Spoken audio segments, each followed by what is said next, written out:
Hello and welcome back to the Loyal Sons Show. That's at the Loyal Sons on all of your social medias.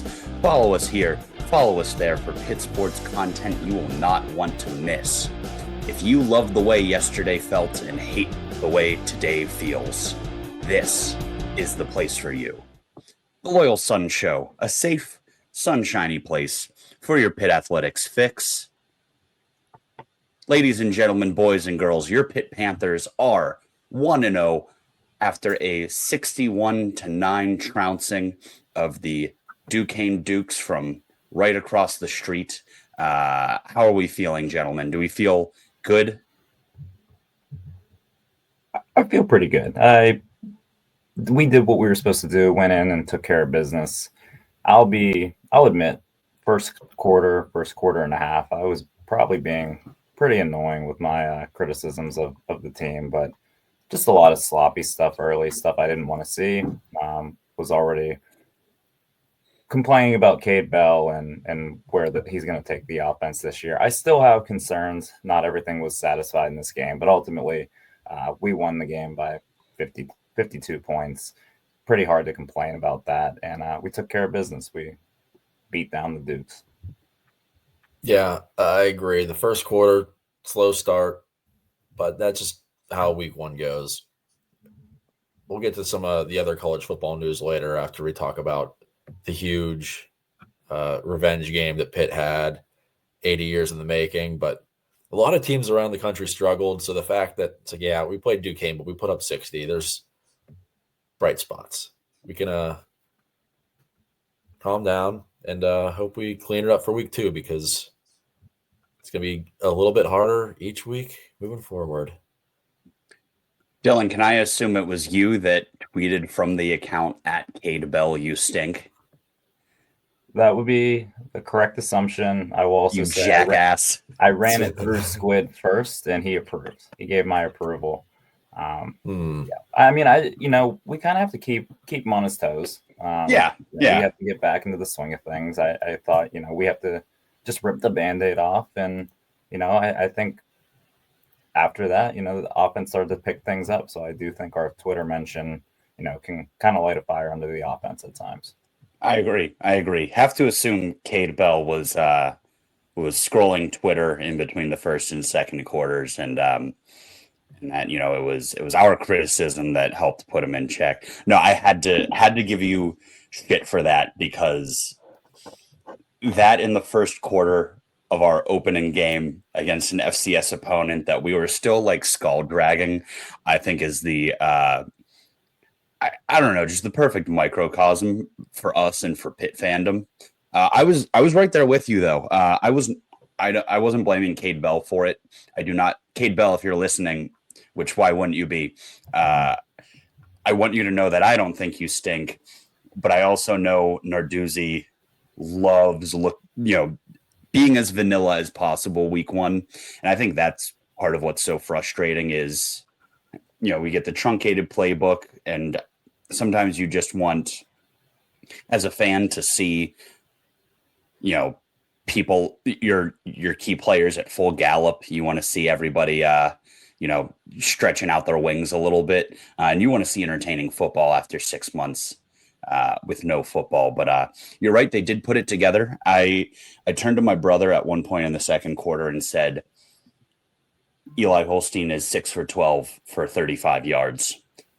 From that point on, after I said that sentence, he was 9 for 11 for 180 and 2 touchdowns. So things picked up. They did. And you said you want to get your guys going after 6 months of no football. You have to tack on a month and a half of terrible football prior to that stretch of no football.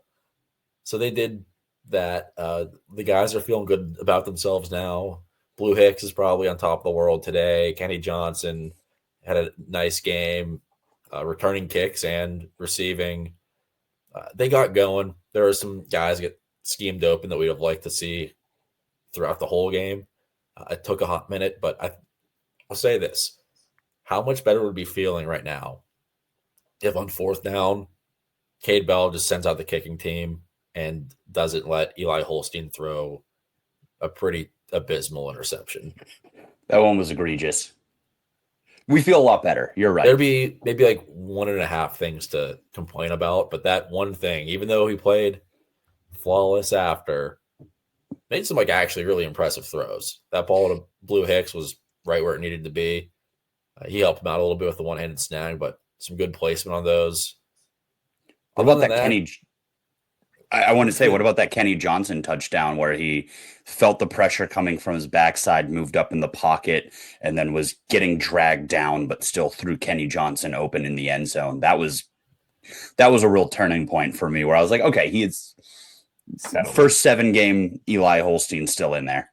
Yeah, spin zone. It happened a few times last year where Holstein would be like early in the game, slinging it a little bit too much, too freely, and gets picked off. Sometimes quarterbacks need to see that one mistake and be like, oh, okay, this is what I got to do. I got to lock in now. So got it out of the way early, and he bounced back. Didn't snowball. So that's my spin zone. Yeah. Also on the interception he threw, I had to remind myself afterwards. It was bad. It went right to the Duquesne defender. It was also 4th down. So it was, hey, throw the ball out there. Maybe let your receiver make a play. Clearly that didn't happen, but Duquesne was getting the ball back either way. It was better than taking a sack on 4th down or something like that. So I had to remind myself after that, not all interceptions are created equal. That's one that, it's going to show up as a pick in the stat book, but better than him just, not giving his team a chance. So ultimately, Eli looked a little shaky early on, but had to knock off the rust. For me, the more of the frustration came from still a lack of running game. It seems like, Des Reed makes the Bucs score look a little better with that 53-yard touchdown where he just does Des Reed things. But outside of that, 7 carries for 13 yards outside of that. Not what you want to see. One of the things I mentioned in the last episode was what I wanted to see against Duquesne was, assert your dominance, especially in the run game. And our O-line's still not doing that. And I don't know if that's lack of ability on the O-line. I don't know if it's the scheme. Feels like still everything's more of an RPO. There's really no downhill running game, which is frustrating and something that I still am looking to see moving forward here, maybe against Central Michigan next week. I don't know. It's still pretty concerning that they can't run the ball. Dylan, I had that written down as well because there were 4 areas of disappointment for me that, I'd like to get to those eventually, but running between the tackles was number 1 on that list. I wanted to see if it was something we would have the will or the capability of doing this year. I honestly just don't think it's something Cade Bell really cares to do. Last year, we talked about it all season that our running game essentially looked like it was just being used to set up the passing game because you can't throw downfield every single play. And so you run a couple RPOs so that the defense has to at least pretend to respect the run. I think part of it is on Des Reed is not a between the tackles runner. I will say, though, Joel Goff, upon watching the condenser a couple times this morning, he was getting tough yards between the tackles. He had a touchdown, I want to say in the 3rd quarter, that was created by 2 runs he had inside the 10 where he was just carrying guys. And I never really thought he was that kind of back, but he looked strong. He looked pretty decisive. He's got good shake to him. So I'm like you, a little disappointed by the lack of desire to really establish a running game, but he makes me feel a little bit of hope that if we actually want to put effort into running between the tackles at some point, we might have a running back who's capable of doing that. The big thing is just get easier yards. Like the amount of times they had 1-yard runs. If we're getting at least 3, get 3 on first down. Get 3 on second down, and then you have 3rd and short. Yeah. We can't be going first down 1, second down 1. Now we have 3rd and long. That happens way too often in this offense. Yes, or an incompletion. Yeah. So if we get 3rd and short, Holstein, he extended plays. He made passes. He scrambled for first downs. All that's in play. On 3rd and long, a lot more pressure, and I feel a lot worse about it. I don't know if it's Desmond Reed trying to hit a home run every play, which you got to live with that. If that's the type of back he is, he clearly has the capabilities. But maybe here and there, it's like, hey, I'm not going to stutter step 4 times behind the line and look for a big hold open. But just, hey, head down, run forward, take your 3 or 4, and get to the next play. Because that first 3 and out, I think there were people sarcastically kind of booing. But it is frustrating. We got to be doing better on the ground consistently, especially against Duquesne. If you can't push them around in the trenches, that worries me. Yeah, Squid, to your point, one of my 4 issues was 3rd down offense. We went 5 for 14. It was a problem last year as well. And you are 100% correct. Hit the nail on the head. It's because you run an RPO first down, 1 yard gain. You run on 2nd down, 1 yard gain. Or if you have an incompletion, which, first quarter, we are seeing quite a few of out of Holstein, that is an automatic 3rd and long, automatic. And that's not really setting yourself up for success. Yeah, I don't know if we're just holding back. Maybe we'll see some more quick passes on 1st down, more stuff to the outside to loosen teams up moving forward. But I think back to some of those 2-minute drills when they're going quick. They were going quick yesterday, but just get the ball out fast, get something on 1st down. That's what I'm going to see next week. Yeah, I quickly kind of diverted this 50-point win where we could be celebrating to the negative. So I apologize for that. So can kind of get us pointed. There's a lot to be happy about too. Yeah, I was going to say we can kind of go back to some of the bright spots. I think maybe, Yeah. I don't know, number 1 on the list, do we think Blue Hicks emergence? His one-handed catch in the end zone was probably the play of the day. I don't know if Desmond Reed had 2 explosive home run hitting plays, but I don't know. I think that catch in the end zone got one of the better crowd pops where everyone was like, well, they showed the replay. I think everyone knew it was a good play live, but then they showed the replay and everyone was like, oh, damn. There we go. We got another receiver out there wearing number 3. In terms of, he was a wild card coming in, which is pretty par for the course for transfer wide receivers. It's like, this guy might have some big plays, might have some 80, 90-yard games, but he might also just drop a couple very easy passes. So we didn't know what to expect going in, but it seems like he's going to get a lot of action this year. I think what you look for in these week 1 games against very, very overmatched opponents is, what do we have at our disposal that we didn't know we had at our disposal? And as far as I think the number 1 takeaway for a lot of Pitt fans, it's Blue Hicks could be a real serious guy. Kenny Johnson and Poppy Williams, good. Having that 3rd receiver who has great hands, gets open, and we haven't even seen what we heard of a lot in the preseason, which is throw the guy a screen and just watch. We didn't even get any of those, and we still saw a lot of promise. So very high on Blue Hicks. In terms of things that we knew that we had, and it's just good to have that reaffirmed, Kyle Lewis is one of the best players on the planet. Yeah. He was a heat-seeking missile. From our section, we saw the offensive line and spread apart to pick up a blitz, and he took off, and it seemed like in a snap of your fingers, he was in his linebacker position to tackling the quarterback 8 yards behind the line of scrimmage. That is, I don't know. I'm thinking about it now. It's like, I want to see him on offense. He is so explosive. I mean, whatever he wants to do, he's going to be good at. 6 tackles, 2 sacks, 3 tackles for loss. I mean, can't say enough. Yeah, Kyle Lewis, stud. Another bright spot for me, I wanted to call out, was Cruz Brookins. I know that there's been some high praise for him. We saw flashes of it last year, but it looks like he's the next in that line of really good Narduzzi safeties to come out of the program. Had a play early on, maybe 1st or 2nd possession, where he made a break on a ball, didn't pick it off, looked like he probably should have, but that burst and that those instincts are very apparent, and he's going to jump a ball or two this year. Probably going to have a pick six at some point this year. Reminds me a good bit of another number 12 who played high school football at Steel Valley, who also played the safety position. There's a lot of Paris Ford in his game. The way he just comes up and absolutely sticks ball carriers, super aggressive, and he's going to be a very exciting player to watch this year. I felt that way coming into it, but just seeing him live yesterday, he's a different kind of athlete back there playing safety.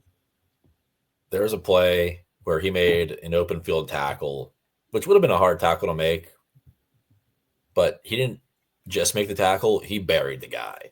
And I think Dylan and I looked at each other like, yo, that was nice. So Cruz Brookins, another bright spot. I'll say my final bright spot was special teams. Yeah. Kickoff return for a touchdown. Nope, punt. Kenny Johnson almost had the kickoff return for a touchdown. So he got caught, which was surprising. Yeah, and he had another long punt return. He had a couple nice punt returns. Yeah. Yeah, we had Kenny Johnson has 78-yard kick return. Des Reed, of course, that 88-yard punt return for a touchdown. Nice way to open up the season. And then Kenny had a 36-yard punt return as well. So I don't think Duquesne was very good at special teams. I think that punter was clearly struggling, but it was nice to see that our athletes can create in those situations. Well, there's more to special teams than just returning kicks. It's those kicks that you have yourself. And I'm surprised you didn't bring this up, David. Caleb Junko, one of his best games as a Panther, perhaps. Yeah, let's see where we were with that. He averaged 45. 45, yeah. Long of 53. We'll take that. Yeah. New kicker looked good as well. 2 for 2 on field goals, 7 for 8 on extra points. He got one blocked, didn't he? Yeah, it was blocked. So definitely want to clean that up. But glad we could get him, good number of reps. His first game out there. One more special teams mention I want to throw out there, and this is no one else is going to remember this or know this, but number 69 for Duquesne, long snapper Tyler Collins, longtime listener, big fan of the Loyal Sun Show. So just had to give him a quick shout out. He's been listening, and he's a local guy. I went to South Fayette. He's a long snapper at Duquesne, but yeah, he let us know via DM that he'd be heading to Duquesne this year. So he's still a Pitt fan at heart. Was hoping that they could pull the upset yesterday, but I had to give him a quick shout out. Snaps were looking good. Yeah, I don't know if he was out there or not, to be honest. Sorry, Tyler, but he is a true freshman, so I'm sure he'll put in work there. But number 69. So nice. Mm-hmm. One more bright spot for me was Cam Lindsey. I didn't get to see a ton of him out there, but he had one really awesome pursuit sack where our defensive line got a really nice push, which had to see it. Duquesne's quarterback rolled left, came the whole way around, to the opposite side of the field, went fully sideline to sideline, and Cameron Lindsey abandoned his zone, and heat-seeking missile took him out. It was an inch away from being a scoop and score because he jarred the ball out, but I think his knee got down just in time. But had to have it with that linebacking core thinning out. I had even heard that Biles wouldn't be suiting up yesterday, but he did end up playing most of the game. But we needed to see the young guy, show some promise with our depth concerns, and I saw it. Okay, now maybe a couple more negative things, and then we can move on from this week and wrap it up. We're glowing in our reviews of many of the players that we knew were going to be great, but would be remiss if we didn't point out a few things that still appear that they might be problems this year. And for that, I'd like to start with Joey Isabella had 8 for 120. and that sequence where he just absolutely hooked Javon McIntyre for like a 70-yard gain, and then Rashad Battle immediately gave up inside leverage and single coverage on the goal line for the easiest slant touchdown you'll ever see. That gave me Vietnam level flashbacks. Yeah, Joey Isabella, brother of Andy Isabella, he had a nice season last year. He had 11 touchdowns. Andy Isabella, known Mark Whipple product. Mm-hmm. So I was going to say that game yesterday might have gotten Joey Isabella a look at a D1 school. Like there's definitely a D1 coach that sees this scrappy little slot receiver and is like, oh, yeah, we can use him. You can tell he's got short hands and is a gym rat. But it appears he's a redshirt senior, so maybe he'll just get signed by Bill Belichick's at UNC now. I don't know what's going to be the new team that signs the scrappy little white slot receivers in the NFL, but maybe he'll get a shot based on his film against Pitt. I mean, his brother was a second-round pick, so there's pedigree there. Didn't pan out at all, but the Steelers nothing. The Steelers also love 5'9" receivers, so maybe he'll get a shot here. Absolutely. So yeah, the defense as a whole played, I thought, very well yesterday, but God, those breakdowns in coverage, that's old by the first instance every single season. And just you kind of hope for a little bit better from guys who have been in the program this long, like Battle and McIntyre, but I'm worried we are reaching Tiger can't change its stripes territory. But luckily, Cruz Brookins looks very promising back there. Tamon Lynam, I thought, played a fine game. And at some point, we'll see Drip Harrison out there to see if he can, force his way onto the field. So, yeah, he seemed to get a decent number of snaps yesterday. So didn't see anything where he was beat. So I'll take that as a positive and hope that he can kind of solidify himself as a reliable corner there. Definitely, kind of try to nitpick things, but 8 for 120 is 8 for 120. So if you're giving that up to an FCS receiver, when we start going up to the big leagues a little bit with some of these opponents, you kind of worry about what film's out there now for teams to attack.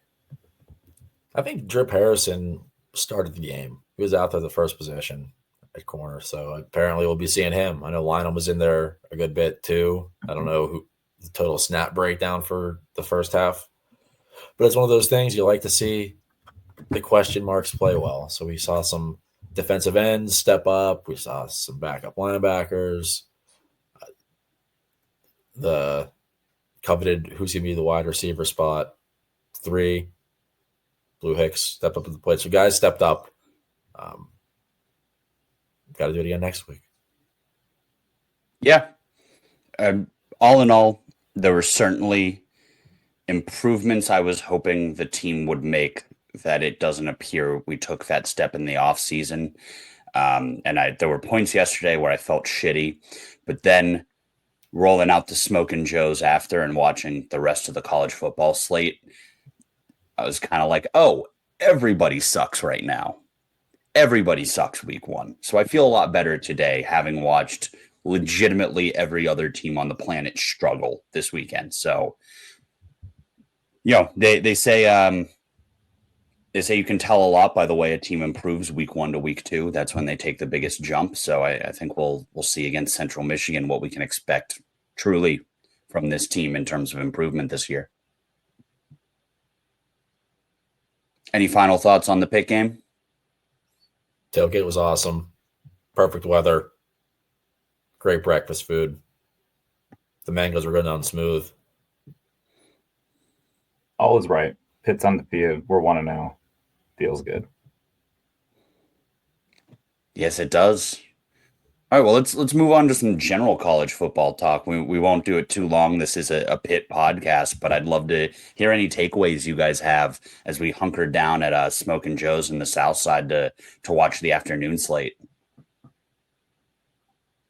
There's a lot we can cover. I think start with the biggest game of the day, Ohio State, Texas.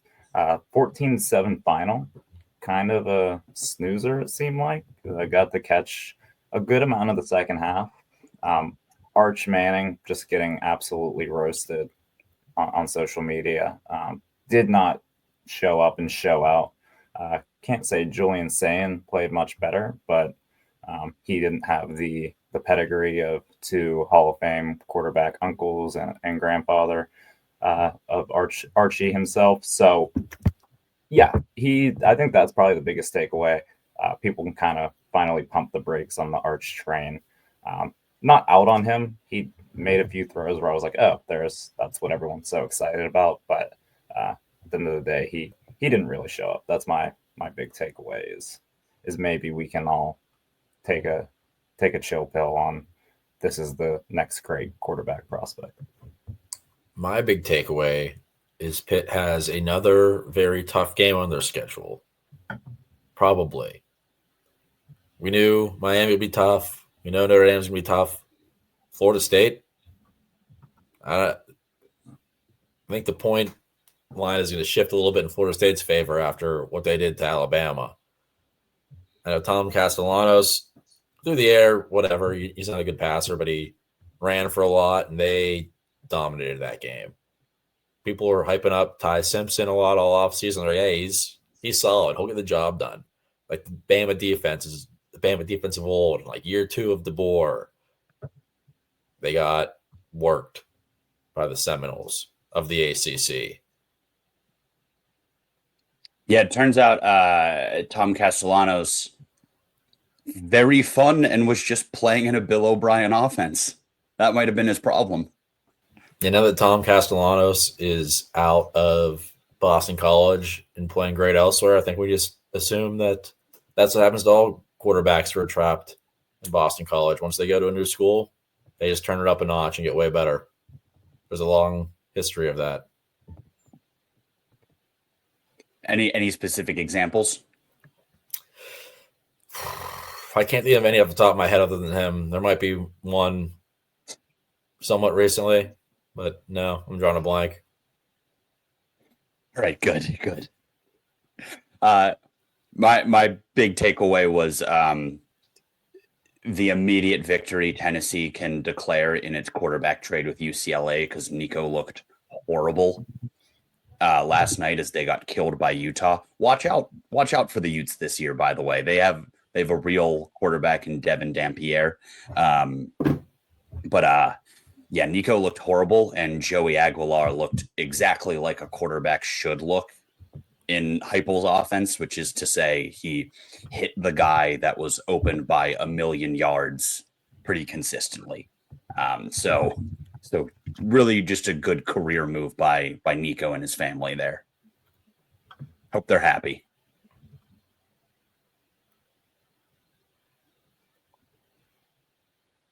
I wish Clemson took the W over LSU last night. That would have been very annoying on Twitter, taking victory laps about the ACC. So we had to pump the brakes a little bit, but we still got some shots in. Yeah, Cade Klubnik might not be taking that Heisman jump a lot of people expected of him this year. He's just not that great of a passer, it turns out. It might be too early to say take him off, your draft board top 15, but I don't see it.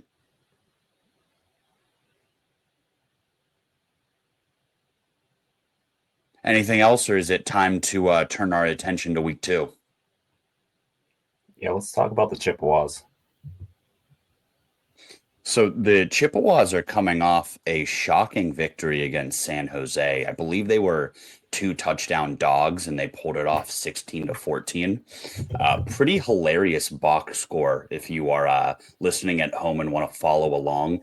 They played 2 quarterbacks. I don't think either of them threw more than 5 times, but they did run the ball 52 times against San Jose State. So I think we have a pretty good idea of what this team can't do already. Well, so quick correction. Joey Labas did throw the ball 10 times. He was 5 for 10 for 56 yards. And Angel Flores was 3 for 3 for 59 yards. So neither of their quarterbacks threw for more than 60 yards in the game. Okay. And yes, you're correct. They ran the ball 52 times. So kind of seems like it plays right into an Narduzzi defense.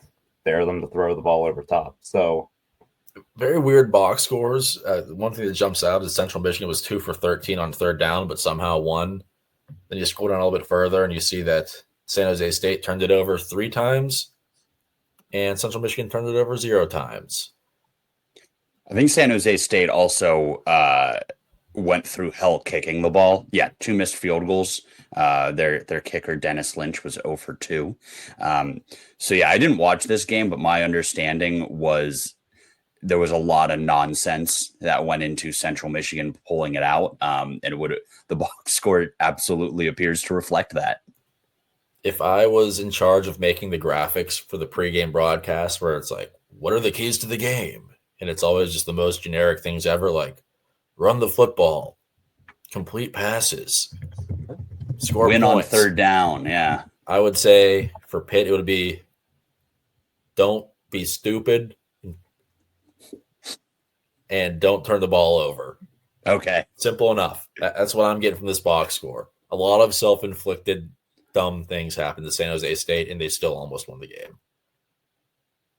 So if we aren't stupid, we should beat Central Michigan. You never want to overlook a MAC team. A lot of MAC teams were giving power conference opponents hell on Thursday night. My Bobcats came just frustratingly close to beating Rutgers in Rutgers. They will look to enact their revenge on West Virginia this weekend. Hoopies, best be warned, Parker Navarro coming in hot. Actually, you're coming in hot to Athens, Ohio. You're playing an away game against a MAC school. But was the last time Pitt beat a MAC school, was that at Western Michigan?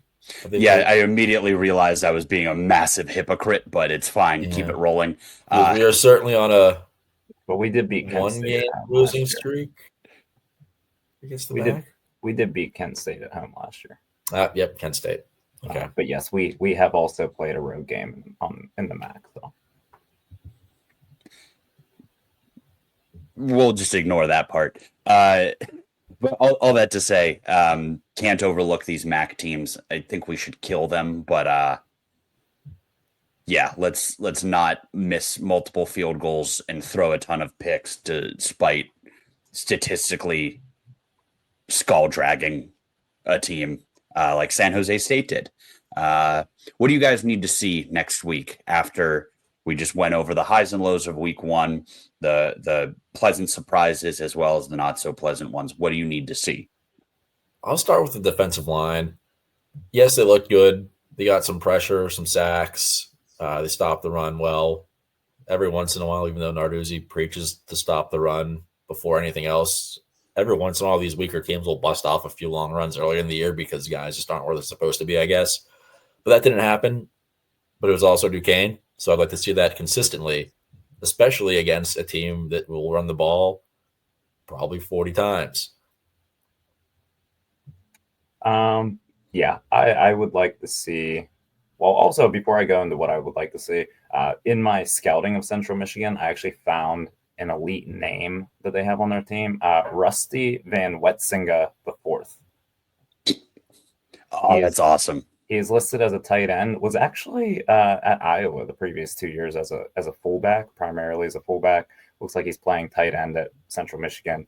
Don't know if he got any run in the game on Saturday. Doesn't look like it. But this is just a tremendous all-name team. Rusty Van Wetsinga IV. And that's it's not ER, it ends with an A.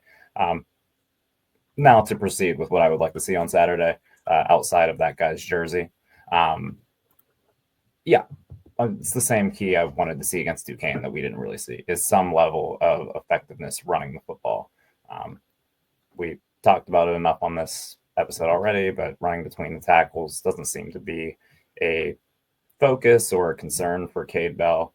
But I'd like to see some semblance of a running game to be able to set up that pass game that isn't just, Des Reed dancing around the backfield until he can hit a home run.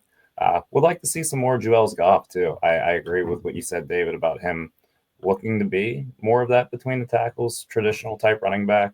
They said he put on about 15 pounds of muscle in the offseason, and it showed up on Saturday. So I'd like to see more of him. But yeah, I think, just being more effective, being more, balanced on offense. I don't know if that's really a word that Cade Bell has in his vocabulary, but I would like to see more of that on Saturday because, I think as we approach the brawl and approach conference play, we saw it last year. Teams made adjustments and kind of made Holstein uncomfortable by just dropping 8 defenders and daring him to throw it into zone coverage. So that's my big focus for Saturday is let's just run the football against the MAC team. The other nice thing about Goff is right now Holstein is our power back, and I would very much like to see some of that contact and impact put onto another body than our starting quarterback. It's very much the same situation in Georgia Tech with Haynes King, and Haynes King going to complement another ACC quarterback. Kind of sucks, but is also awesome. But that dude is held together by duct tape and glue after years of running QB power. Yeah, right.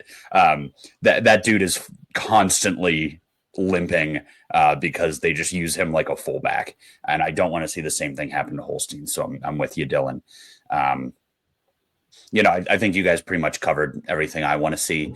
I'd also just like to see Holstein, or not even Holstein. I just want the offense to look smoother. I want to see a little bit more of Cade Bell going into his bag. I don't know if they're probably just being conservative against Duquesne, but I want to see rhythm. I don't want to see, consistent third and longs. I want to see Holstein get into a rhythm, hit open guys, take what's given to him. So do we want to fire up a quick little sports book to make some predictions for this game? Yeah, let's do it. I have the props here. And you know what? I don't think we talked about this earlier. Let's go back to our first touchdown. That was always a fun one to kind of run through. Desmond Reed, worth 1 point. We'll get to this, but you can't just ride Des Reed for the rest of the year, David. Spare me. All right, first prop on the Loyal Sun Sportsbook. If you are a student athlete, please do not use the Loyal Sun Sportsbook to place any wagers, even if you no longer play for the program or on the West Coast. Over under 150.5 rushing yards for your Pitt Panthers on Saturday. They finished the game against Duquesne with 158 rushing yards. Once again, we talked about a big chunk of that was just the home run play by Desmond Reed. So do the Pitt Panthers enforce, that's just not the right word, assert their dominance against the Central Michigan Chippewas, or do we see a lot of the same? Over under 150.5 rushing yards. Squid? I say yes. I think Pitt's going to get out to a lead, and they're going to control the game from there on out, rely on the run to keep the chains moving. I think they will be able to do that more consistently. So I'm thinking Des Reed will get 80. Jules Goff, add another 30, 40. And I think Holstein's going to have a long run himself too. So I don't know who else is capable of running the ball on this team because all of our running backs are hurt. So I know that math doesn't get you there quite yet, but I think they're going to be able to hit that 150 mark. I was very committed to saying under because, again, I really just don't think Cade Bell is that interested in establishing like a run game outside of in the capacity of setting up the passing game while hoping, Des Reed might break one of them a game. But we ran for 158 against Duquesne, which I did not know. And again, that is with no one having more than 10 touches in the running game. So over question mark? No, I'm going to stick with under. I'm going to stick with under. First thought, best thought. I'm going to, I might be more wishful thinking than anything. I'm going to go with over. I think Narduzzi is going to want to maybe run the ball a little more. I don't know if Cade Bell will listen to him. But Des Reed, just kind of picking up where he left off. I don't anticipate we're going to get it in the way that I'm hoping to see it, like 6-7 yards a pop. But I think Desmond Reed might just break off 2 40-yarders, and that's going to get us halfway there. So I'm going to go over here. Might be wishful thinking, but we'll see how it plays out on Saturday. Okay. Next prop, Squid. This is one you put together. Back to our boy Blue Hicks, the breakout player of the game in week 1. Over under 68.5 receiving yards for Blue Hicks. Is he going to solidify himself as one of Holstein's favorite targets? David, why don't you start us with this one? I think I'll go under on this one. Just because I don't know. He's still the third receiver. And he looked awesome this week, but I don't know. I don't know if the volume will be there.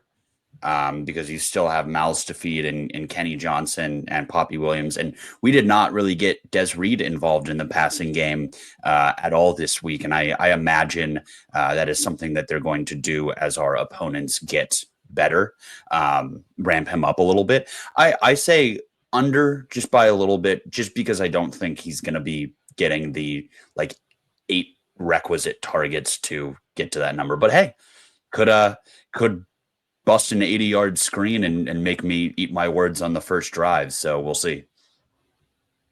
I'll say over. I like the way they used him in week 1, and I think there's more opportunities to use him. He had 4 receptions, but it felt like he had a lot more. He was impactful pretty much every time he got the ball, making plays. See a lot of potential there. Coming into the season, I thought Poppy Williams would be getting 7-8 receptions a game, mainly because I didn't know if we had a solidified number 3 guy. But now that we do, I like how I think the receiving core is structured with the guys are different roles. And if Hicks is the explosive guy going over the middle, I think he'll be getting a lot of action. I'm going to go under on this one, kind of for the same reason David said. They really did spread the ball around in week 1. Poppy Williams had 1 catch for 45 yards. I think they might make a more concerted effort to get him some more targets Saturday, because Poppy was productive last year. Death taxes, Poppy's always open. So I think they're going to try to involve him a little more. Not that Blue Hicks, not that I think there's a concern that he's overtaking him as the number 2 receiver or anything like that. But I think they'll probably want to get him some more looks.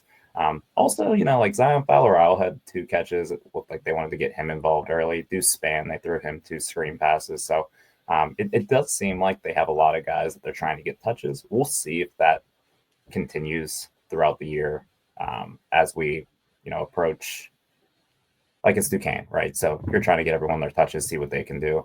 But as the competition increases, you want to get the ball to your main playmakers more, shorten the bench, if you will, to give a basketball comparison. So we'll see how that goes. So I'm going to go under as well on that one. I will say, though, if he goes over, then we start to get really excited about what Blue Hicks becomes as a Pitt Panther. If he goes over, we get to overreact. That's the rule. Yes. We get to start talking crazy. I did already tweet a picture of Jordan Addison with the caption, Blue Hicks. That number 3 just looks good. All right, so we are already there. Got it. Perfect. Mm-hmm. Exactly. Okay. Last prop here, David. This is yours. So explosive plays is something that defenses always talk about wanting to prevent. Pitt let up a few of those against the Dukes. So over under 4.5 explosive plays allowed by the Pitt defense against Central Michigan on Saturday.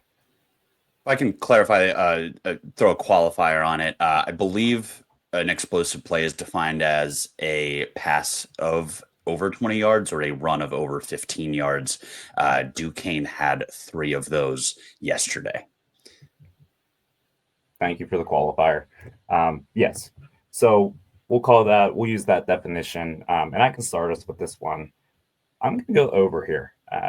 Pitt has a history. This defense has a history of allowing explosive plays, also to MAC teams, specifically from the state of Michigan.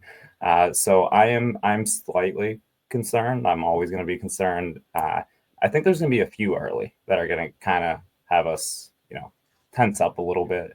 And then I do think they'll settle in ultimately, but I think we could end up, allowing 5 explosives. I think if you allow 5 explosives, this game's probably a little closer than it needs to be.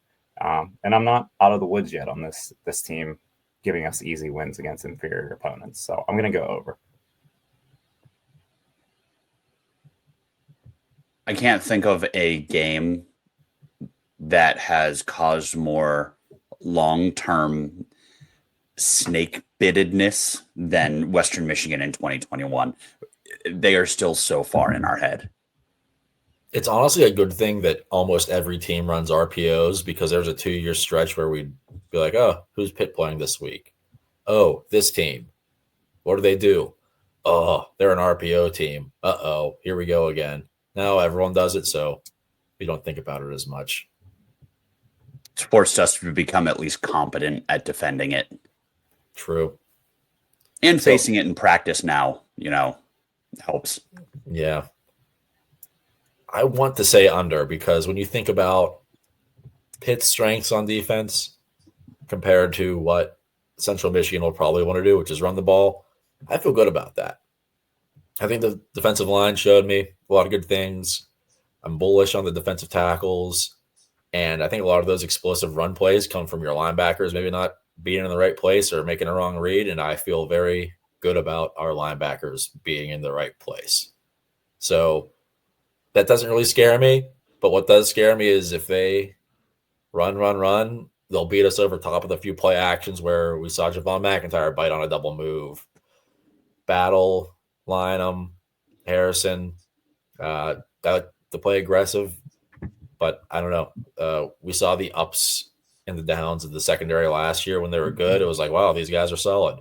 But in those games down the stretch, it looked like they couldn't guard or tackle anybody. So I'm going to say Central Michigan gets the over, but it's not consistent enough to make it a problem for us. I don't think 5 explosive plays is that bad, and I don't think it'll lead to a lot of points. I think we'll be buttoned up for the most part. Maybe scare us a little bit, though. I'm going under for the literal exact same reason that Squid is, so I don't need to provide any elaboration. Fair enough. Okay. Before we get to our score predictions, we all want to give a first touchdown. We're going to go 1 point for Des Reed, 2 points for everyone else. So, David, if you want to take your freebie. Yeah, Des Reed. It's, you'd have to nerf it way, way worse to not still make the numbers work out in my brain. So, yeah, Des Reed.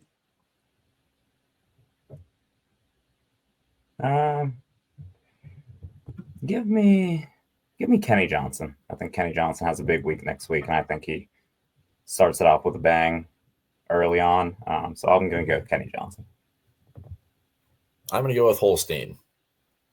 I think we get down in the red zone, move it up a bit, and Holstein drops back, scrambles for a touchdown, uses his legs. River down at the 2-yard line, we just do a little QB power. All right. Easy enough. And then we don't have a spread out yet for the Western or Central Michigan game. We're recording this at about 12:30 on Sunday, so We're going to go ahead and guess the line, see who comes the closest, and see where we end up there. And let's also give a score prediction while we're doing it. Anyone want to start us off? Yeah, I actually have a strong feeling about this. 27.5, I think, will be the line. I think Pitt covers this line I made up. Hadn't really thought of a score, but give me just 45-7 or 45-10. There we go. All right. Squid? I'm going to say the line will be 23.5. They were 2-score underdogs to San Jose State. And I feel like that's an appropriate amount of points when you bump up from a San Jose State to a Pitt. My final score prediction, I think the running of the ball helps keep it close for a while. I think Central Michigan is going to try to muck it up, keep Pitt's offense off the field. But in the long run, it won't work. We'll get stops. The defense will get off the field. Pitt wins 38-13. So that would be covering. I think we're all in the same range here. I'm going to go with 24.5 on the spread. So we're all in that same general area. We'll see where it ultimately comes out. I think this is going to be somewhat ugly. Like you said, Squid, I think Central Michigan's going to try to play some ball control, run the ball. Don't think it'll be super high scoring, but I'm hopeful that this game won't be too exciting late. I think we'll feel comfortable about this one. And I'm already regretting saying that. But I'm going to go with a final score of 31-7. Panthers take care of business. Nothing too crazy. We're not going to force our way into any AP top 25 ballots, but 31-7 comfortable win, 2-0 heading into the backyard brawl. You take 2-0 heading into the brawl no matter what. Don't know if I'll be able to say the same thing about the West Virginia Mountaineers. Again, those Bobcats are killer. Roll Bobbies. Roll Bobbies. We're all Ohio Bobcats this weekend, as we are also all Pitt Panthers. And yeah, I'm excited for another nooner down on the North Shore. Back-to-back weeks, we got to get up and at them. Get your breakfast ready, get your icy mangoes ready, and see you all back on the North Shore this Saturday. As always, thanks for listening, and hail, loyal sons of Pittsburgh.